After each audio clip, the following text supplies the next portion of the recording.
Il n'y a plus besoin de faire nos preuves, on est forcément la plus belle région de France. Les Bretons sont gentils, ils savent recevoir, on y mange bien.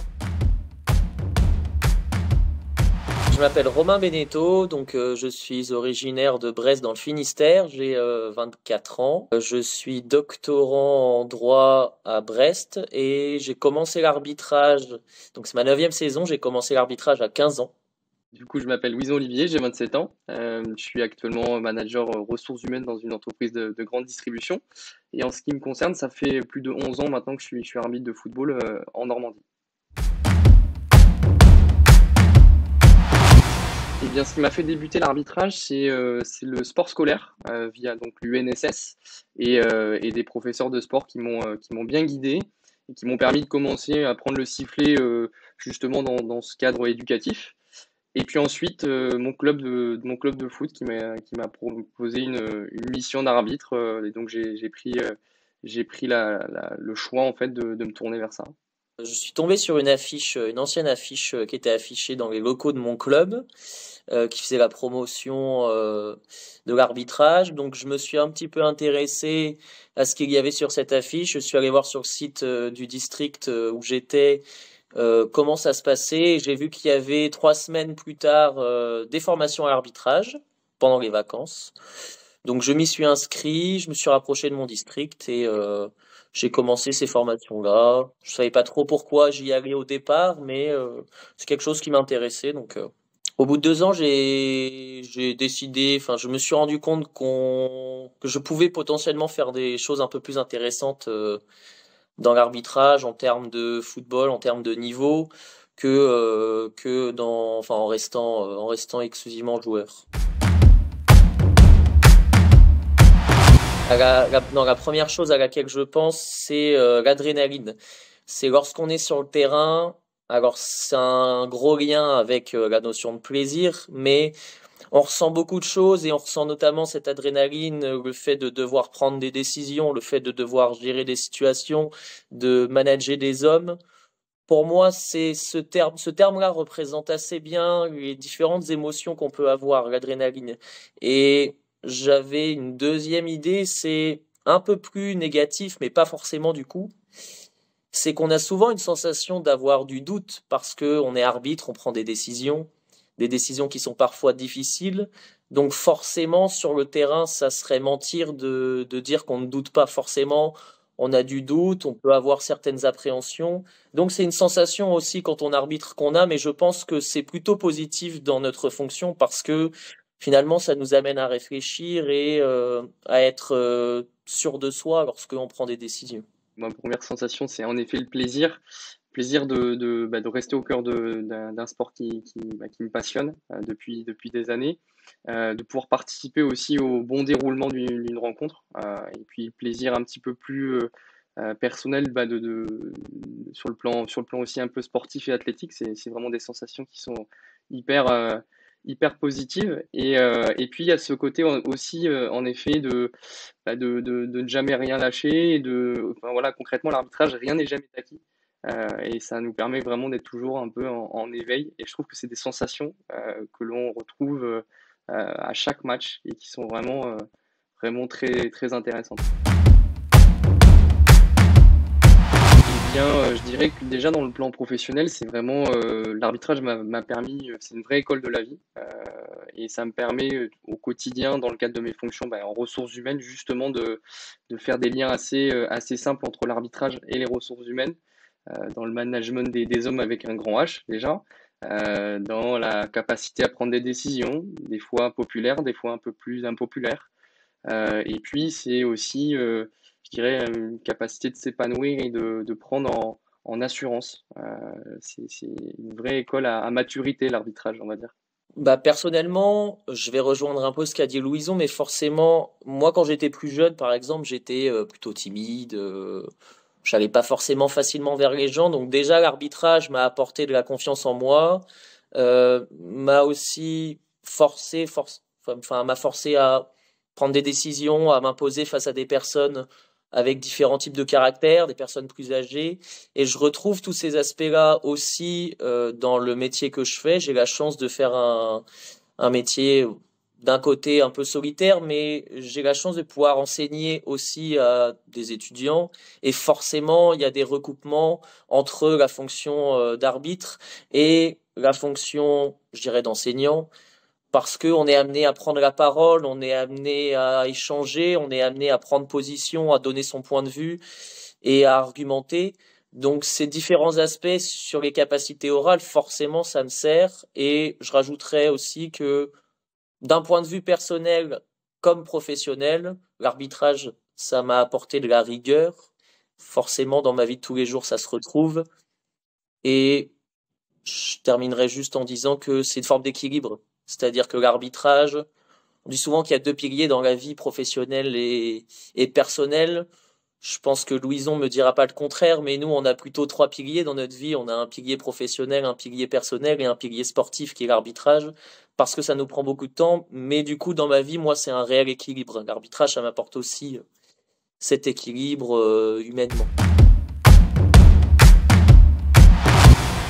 Je lui dirais si tu es fan de foot et si de prime abord la prise de responsabilité ça te fait pas peur, bah deviens arbitre parce que tu vas découvrir de belles choses, tu vas sûrement vivre de beaux moments et tu vas découvrir une fonction qui est très épanouissante, pardon, et enrichissante pour toi et comme pour les autres qui peuvent potentiellement t'entourer.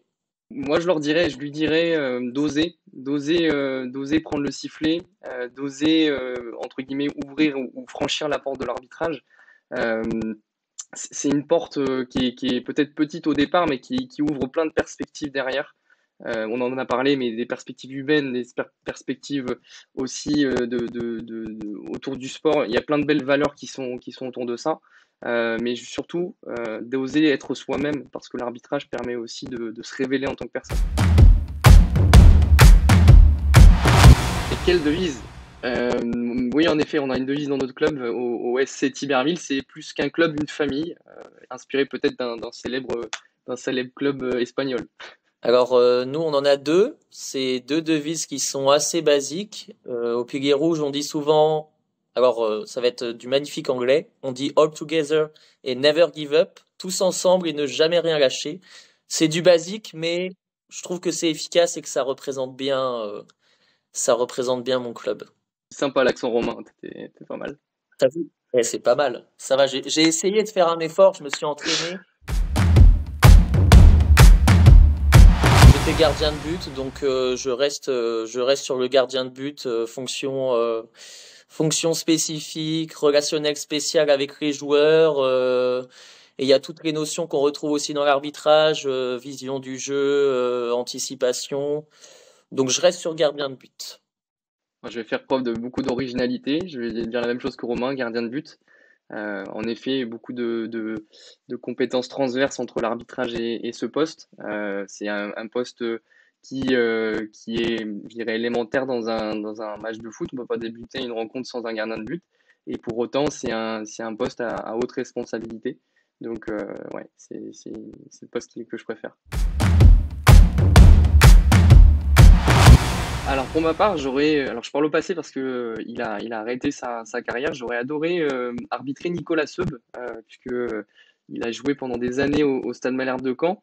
Donc étant normand, c'est quelqu'un qui m'a un peu suivi, enfin que j'ai plutôt suivi dans le cadre de ma progression dans le football. C'est quelqu'un qui était attaché pendant des années et qui est resté dans le club du Stade Malherbe de Caen. Je trouve qu'il a des belles valeurs. Il a toujours porté le maillot du Stade Malherbe fièrement. Il s'est maintenant investi dans l'éducatif et auprès des jeunes du club. Voilà, je trouve qu'il véhicule plein de belles choses et puis c'est un très bon joueur et encore plus un joueur du club normand. Je pense à des joueurs connus comme Pepe, Ramos, Verratti, plutôt dans cette optique-là de voir finalement sur le terrain comment ils sont et comment nous on est en capacité de réagir face à des joueurs comme ça. Je pense que c'est pas un rêve, mais ce style de joueur-là, pourquoi pas y être confronté sur le terrain. Honnêtement, sans hésiter, c'est au stade, avec les copains, même s'il pleut des trompes d'eau. Bah, pour ma part, ça sera au stade également et sous le soleil, parce que c'est bon, c'est qu'un mythe de dire qu'en Normandie il pleut, donc il y aura forcément toujours du soleil. Mais ouais, je suis un grand fan de terrain et de sentir un peu l'herbe mouillée.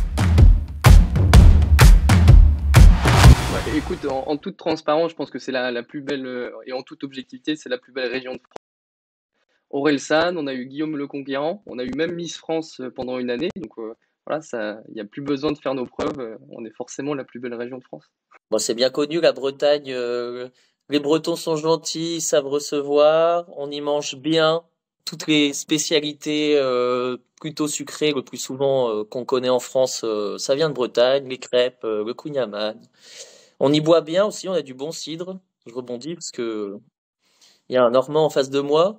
Et surtout, bah, on a l'océan, on a la mer sur quasiment toutes les côtes de notre région. Et on a la forêt et un peu de montagne aussi. Donc on a tout en termes de paysage, on a tout ce qu'il faut. Pour ma part, la tarte aux pommes que ma grand-mère me fait avec des vraies pommes normandes, ça c'est top.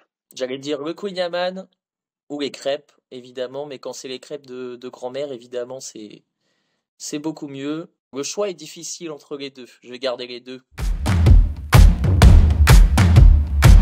C'est un petit challenge sympathique qui met en avant tous les bons côtés de notre fonction. Ça permet de se challenger entre nous.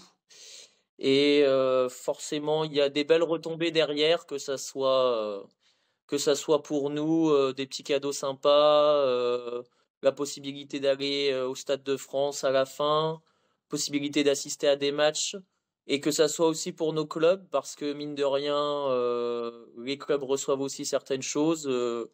Mon club, le Pilier Rouge, a reçu une vingtaine de ballons, je crois. Donc c'est pas rien pour un club comme le mien. Je suis le seul arbitre dans ce club-là, donc ça fait plaisir pour eux aussi, pour le travail qu'ils fournissent. Il n'y a pas forcément beaucoup de moyens, donc ça paraît pas grand-chose, une quinzaine ou une vingtaine de ballons, mais pour un club comme le mien, ça fait vraiment plaisir. Eh bien, oui, compétition ou en tout cas dispositif hyper innovant, que j'ai trouvé hyper pédagogique aussi. Ça nous permet de faire découvrir la fonction arbitrale à tout le monde. Un peu disruptif aussi parce qu'on peut casser aussi certains codes de l'arbitrage. Je trouve que d'allier la partie théorique avec des vidéos hyper pédagogiques avec de la pratique sur le terrain, bah voilà, c'est la réalité de l'arbitrage désormais. Et puis il y a ce côté un peu, on la joue collectif, parce qu'en effet, donner des équipements à notre club, c'est notre façon aussi de les remercier, parce qu'ils sont peut-être pas avec nous en tribune les soirs de match, mais on y pense. Si on est aujourd'hui devant les joueurs, c'est aussi grâce à eux.